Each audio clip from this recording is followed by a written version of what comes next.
उत्तर प्रदेश की योगी सरकार पर यह भी आरोप लग रहे हैं कि यह जातिवादी व्यवस्था के तहत उत्तर प्रदेश में शासन कर रही है और जो असंतोष का माहौल है वो प्रशासनिक व्यवस्था पर भी है कि आखिर किस तरीके से हाथरस में प्रशासन की कार्यशैली सवालों में आई। आपसे जानना चाहूँगा कि उत्तर प्रदेश के वर्तमान हालात क्या हैं। उत्तर प्रदेश के नहीं, पूरे देश के जहाँ भारतीय जनता पार्टी की सरकार है वहाँ सभी जगह हालत ख़राब है और न्याय व्यवस्था, कार्यपालिका और तुम्हारा जुडिशियल जितने सब इनके अधीन आ गया है। जितनी भी एजेंसियाँ हैं, सरकारी डिपार्टमेंट इनके अधीन आ गया है। जबकि ऐसा पहले कभी आपने देखने को नहीं मिला होगा। जब हमारी अगर कोई नहीं सुनता था शासन प्रशासन में तो हम न्यायपालिका में जाते थे।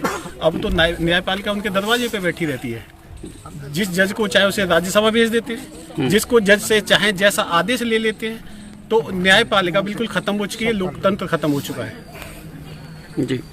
लेकिन जो हाथरस में जिस तरीके से एक बेटी के साथ ये उनके परिजनों का कहना था कि उसके साथ रेप हुआ और आज की जो रिपोर्ट डिक्लेयर की गई है उसमें ये कहा जा रहा है घटना के करीब 18 दिन बाद कि साहब उसके साथ ये घटना नहीं हुई थी। तो यहाँ आप कैसे नज़रिए से देखते हैं?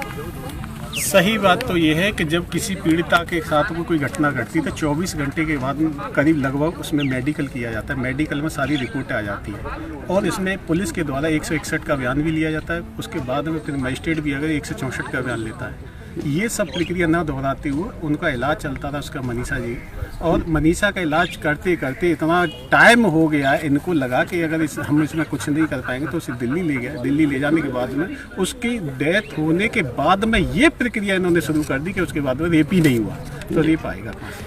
विधिक जानकार हमारे साथ हैं राम दरवेश यादव जी, उनसे भी ये जानने की कोशिश करेंगे कि इस तरह की घटना में आखिर क्या प्रशासन को कदम उठाने चाहिए थे और जो हुआ वो सबके सामने। जी देखिए, प्रशासन का वैसे तो काम ये होता है कि किसी तरह की इस तरह की घटनाएं ना हो।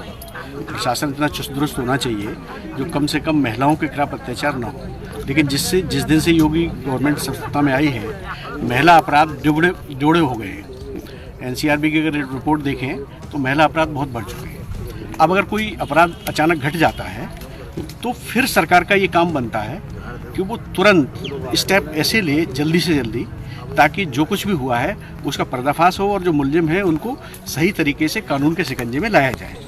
लेकिन इस सरकार ने क्या किया है कि जिस दिन ये घटना हुई उसके 8 दिन तक वो लड़की और उसके परिवार वाले घूमते रहे कि उसकी FIR हो जाए। 8 दिन तक FIR न करना सरकार की असंवेदनशीलता को बताती है। फिर उस 8 दिन के बाद जब FIR होती है उसके बाद मेडिकल प्रक्रिया शुरू होती है। आप मेडिकल जब भी होगा तो 24 आवर्स अगर हो जाता तो सीमेन और जो स्पर्म वगैरह है वो मिल सकते थे, 8 दिन बाद नहीं मिल सकते। अब इसलिए सरकार ये कहती है कि साहब रेप हुआ नहीं। तो सरकार का इस पूरे मामले में इस घटना को छुपाना अपने आप कि हेट पॉलिटिक्स हो रही है उत्तर प्रदेश के अंदर। हाथरस की घटना को विपक्ष कैसे करना चाहता है? देखिए, ये जो आपने बहुत अच्छा मुद्दा उठाया। आज जो देश में पत्रकारिता कर रहा है वो छोटे पत्रकार जो है वो वास्तविक पत्रकारिता जो होनी चाहिए वो कर रहे हैं। आप जैसे लोग यह जनता की राय जान रहे हैं, जनता से कह रहे हैं ये सारी चीज़ और उसको उजागर कर रहे हैं अगर कोई फैक्ट आपकी नॉलेज में आता है। लेकिन जो बड़े बड़े मीडिया हाउस हैं जो अदानी और अंबानी ने खरीद रखे हैं, जो सरकार की चाटुकारिता करते हैं, वो वास्तव में इस तरह की जो मुद्दाएं वास्तविक जनता के उनको उठाते ही नहीं और न वो उनको दिखाना चाहते। जो हेट स्पीच वाली बात करते हैं, अगर यही आप देखिए इनका जो तरीका है रेप देखने का वो क्या है। अगर किसी मुस्लिम ने रेप ये किया होता तो देखिए सारे मीडिया हाउस दिन और रात चिल्लाते इस चीज़ को। लेकिन चूंकि अब हिंदू लड़की है और वो दलित लड़की है तो दलित इनकी नज़रों में हिंदू नहीं होता और वो लड़के जो है वो CM के जात बिरादरी के हैं। यहाँ जो SSP है, ये अगर मैं सही हूँ तो यही SSP उन्नाव में था जब वहाँ के विधायक ने उस बालिका के साथ अत्याचार किया था, उसके पूरे परिवार को ख़त्म कर दिया था। वही SSP आज यहाँ है और वो चूँकि जो रेप करने वाले वो ठाकुर लोग हैं, मुख्यमंत्री जी की बिरादरी के लोग हैं, तो मुख्यमंत्री इस समय बिरादरीवाद में अंधे हो चुके हैं। तो इसलिए इस चीज़ को दबाने के लिए और सरकार को बैकअप देने के लिए बड़े बड़े मीडिया हाउस होते हैं, इसलिए इसको हेट पॉलिटिक्स कह रहे हैं। जबकि उनको सामने आना चाहिए था कि एक बेटी के साथ इतना अत्याचार हो रहा है, उसको मार दिया गया, उसकी जीभ काटी गई और फिर शासन की असंवेदनशीलता देखिए कि उसको रात में 12 बजे के अंदर परिवार से छीन करके जलाते हैं। अरे भाई क्यों जलाते हो? उसके साथ इतनी बड़ी घटना हुई थी, आप उनको डेड बॉडी उसकी सौंपते, वो अपने हिंदू रिचुअल से उसके अनुसार उनका क्रियाकर्म करते। तो ये सारी चीज़ें दिखाती हैं कि सरकार किस तरह से असंवेदनशील है। आज इसी परिप्रेक्ष्य में हम समाजवादियों ने महात्मा गांधी की मूर्ति के सामने और ये एक मौन व्रत रखा था, क्योंकि वास्तव में अगर देखा जाए तो उस बच्ची की डेथ हुई, उसकी उठावनी होती है जिस तरीके से होती, वास्तव में सरकार की डेथ हुई है। इस सरकार जो प्रशासन की व्यवस्था है उसकी डेथ हुई है, और आज उसी की उठावनी करने के लिए हम महात्मा गांधी की मूर्ति के सामने इकट्ठे हुए थे। आज जो माहौल पैदा हुआ प्रदेश के अंदर, देश के अंदर, और हाथरस की हम बात करें तो सीमाएं सील करनी पड़ी, उस स्थिति में ऐसा क्या करना चाहिए था सरकार को या प्रशासन को कि आज जो नौबत है वो नहीं होती? देखिए, अगर पुलिस प्रॉम्प्ट एक्शंस लेती शुरू से तो इस सब चीज़ की ज़रूरत नहीं पड़ती। अगर पब्लिक को, सारी पॉलिटिकल पार्टीज़ को और सभ्य समाज को ये लगता कि सरकार प्रॉम्प्ट एक्शंस ले रही है तो इतना बवाल नहीं होता ये जो कुछ भी हो रहा है। जब सबको ये दिखने लगा कि सरकार को जो काम करने चाहिए वो नहीं कर रही है, सरकार उन हत्यारोपियों को और बलात्कार जो गैंगरेप इन्होंने किया है उनको बचाने का काम कर रही है, तब पब्लिक ये सब कर रही है। और आज भी जो सीमाएं सील कर रही है उसका कोई कारण नहीं लगता मुझे। लोग सिंपैथी जाहिर करने के लिए उसके परिवार में जाना चाह रहे हैं, तो इसमें सरकार को क्या प्रॉब्लम है? सरकार सिर्फ कि आप महामारी को बढ़ावा दे रहे हैं। सरकार की रोज रैलियां हो रही हैं, उनमें महामारी नहीं बढ़ती है।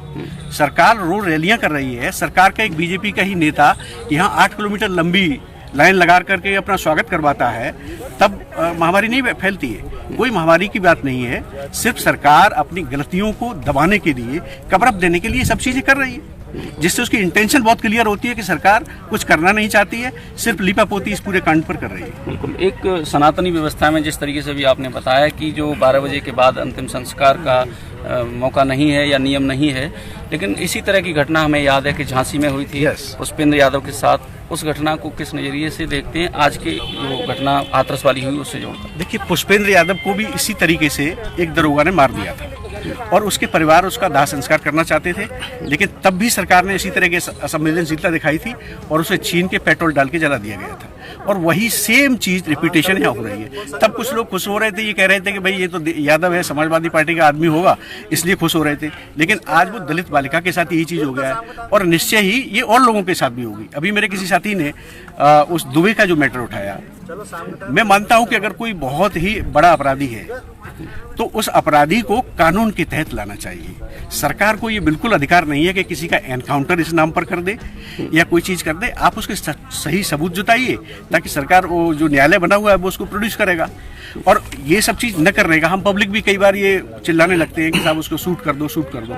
हैदराबाद में जो हमने देखा, बहुत गरीब लोग थे, उनको मार दिया, उससे उसका एनकाउंटर कर दिया गया और लोगों ने खूब खुशियां मनाई, लेकिन वास्तव में सच्चाई उसमें सामने नहीं आई। हम कैसे कह सकते हैं कि वो लोग दोषी थे? उनको किसी ने देखा नहीं था। हो सकता है कोई एक बहुत बड़ी जो ताकत हो वो इस चीज को दबाने की कोशिश कर रही हो। तो जो भी सरकार को कार्य करने चाहिए वो बिल्कुल न्यायिक प्रक्रिया के तहत ही करना चाहिए। बिल्कुल। एक घटना आपके आगरा में हुई, एक मासूम बच्चे को अपहरण के बाद हत्या कर दी गई। वो आरोपी मुस्लिम था, उस पर एनएसए की कार्रवाई की गई और तमाम हिंदूवादी संगठनों ने भी ये आवाज़ उठाई कि उसके ऊपर एनएसए लगानी चाहिए। उस घटना को आप कैसे देखते हैं जबकि हिंदूवादी इस समय चुप हैं? देखिए, वास्तव में अगर आप देखिए तो जो तथाकथित हिंदूवादी जो अपने आप को कहते हैं वो हिंदू है नहीं। आप अपनी बाइट में किसी से भी, जितने भी हिंदूवादी हैं उनसे पूछ लीजिएगा कि ये हिंदू शब्द आया कहाँ से। किसी वेद, पुराण, गीता, किसी भी धार्मिक किताब में नहीं है। ये कहाँ से आया ये नहीं बता पाएंगे।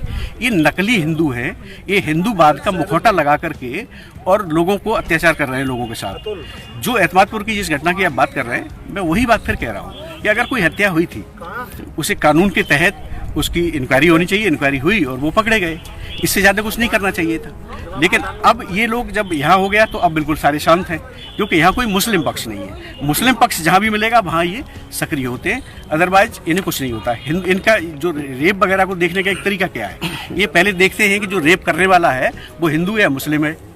अगर मुस्लिम है तो सभी चिल्लाएंगे, और अगर हिंदू है तो फिर ये देखेंगे इसकी जात क्या है, और अगर वो कोई सवर्ण क्लास का है तो चिल्लाएंगे, लेकिन अगर कोई दलित तो पीड़ित है तो नहीं चिल्लाएंगे। तो फिर SC ST OBC है तो उसको नहीं देखेंगे। तो ये इनका तरीका। फिर ये देखेंगे सरकार किसकी है। अगर बीजेपी की सरकार है तो शांत रहेंगे, और अगर किसी और पार्टी की सरकार है तो उसको फांसी दो, हत्या करो, ये सारी चीज़ चिल्लाएंगे। तो ये बिल्कुल दूषित मानसिकता के लोग हैं। इनकी जो समझ है, सोच है, वो सड़ी गली सोच है, और इसी का परिणाम है आज पूरा देश और पूरा प्रदेश परेशान है। बिल्कुल। एतमादपुर से धर्मेंद्र यादव हमारे साथ हैं, उनसे भी जानने की कोशिश करेंगे कि पुलिस और प्रशासनिक व्यवस्था उनके ज़िले में कैसी चल रही है। क्या वाकई बेटियों के साथ न्याय नहीं किया जा रहा है? जी। देखिए, ये बेटियों के साथ में उचित न्याय नहीं हो पा रहा है।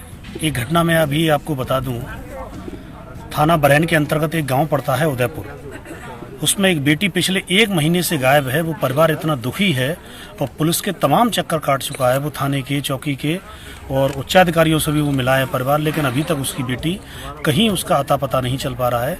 तो इसलिए ऐसा लग रहा है कि मंशा कहीं ना कहीं और पुलिस की जो कार्यशैली है वो भी कहीं ना कहीं जो है ढुलमुल रवैये के घेरे में है और सवालों के घेरे में बनी हुई है। जी, क्या बेटियों की सुरक्षा की जो बात योगी आदित्यनाथ करते थे, क्या वजह है उनके अंदर ये मानवीय संवेदनाएं या एक जिम्मेदार गार्जियन की भूमिका क्यों नहीं है?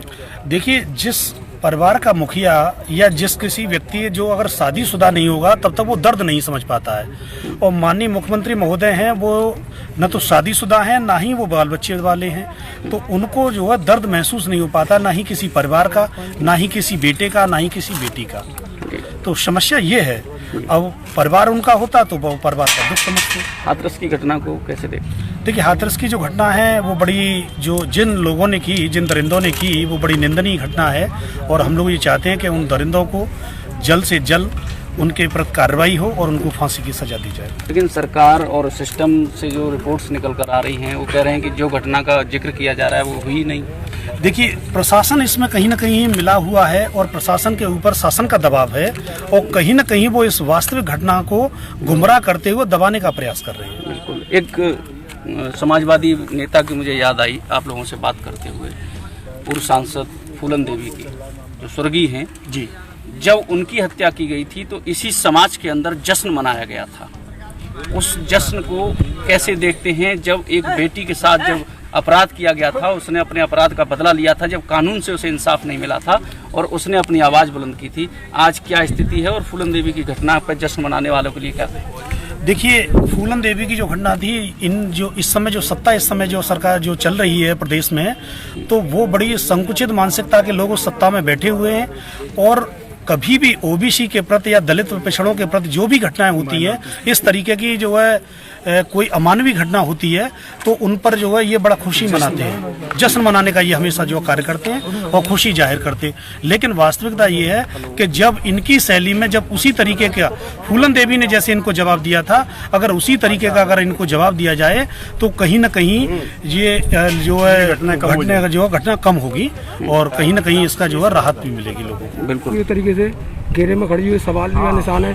आज सुबह मीडिया को जो देश का चौथा स्तंभ कहा जाता है, कुछ न्यूज़ चैनल अपनी न्यूज़ को दिखाना चाहते थे, वहाँ से बाइट लेना चाहते थे, तो वहाँ की हाथरस की सीमाएं सील नहीं बल्कि उस गांव की सीमाएं भी सील कर दी गई हैं। और उस गांव में कुछ चैनल वाले अपनी न्यूज़ को दिखाना सुबह सुबह जा रहे थे खेतों के रास्ते से, तो वहाँ पर पुलिस प्रशासन की तरफ से और रोका गया उन लोगों को और कहा गया कि आप अंदर नहीं जा सकते। जब देश के चौथे स्तंभ को ही रोका जा रहा है तो किस तरीके से ये सब चीज़ें समझ में नहीं आती हैं कि हमारे देश के सिस्टम और हमारे प्रदेश के सिस्टम को क्या हो गया है। तो वो नहीं कर रहे हैं ना ऐसा, अपराधियों के साथ नहीं, अपराधियों के साथ ऐसा नहीं करेंगे तो ये संविधान का उल्लंघन है।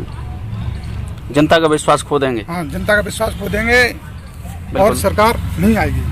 तो बिल्कुल आपने देखा कि जिस तरीके से पूरे देश के अंदर माहौल गर्म है, आक्रोश है, उसी तरह आगरा की जनता भी आज उत्तर प्रदेश की योगी आदित्यनाथ की सरकार को जगाने में लगी है, उन्हें चेताने में लगी है कि यदि व्यवस्थाओं को नहीं संभाला गया तो माहौल परिवर्तित हो सकता है। अब जनता सड़कों पर आकर उत्तर प्रदेश सरकार को जवाब देने में सक्षम है।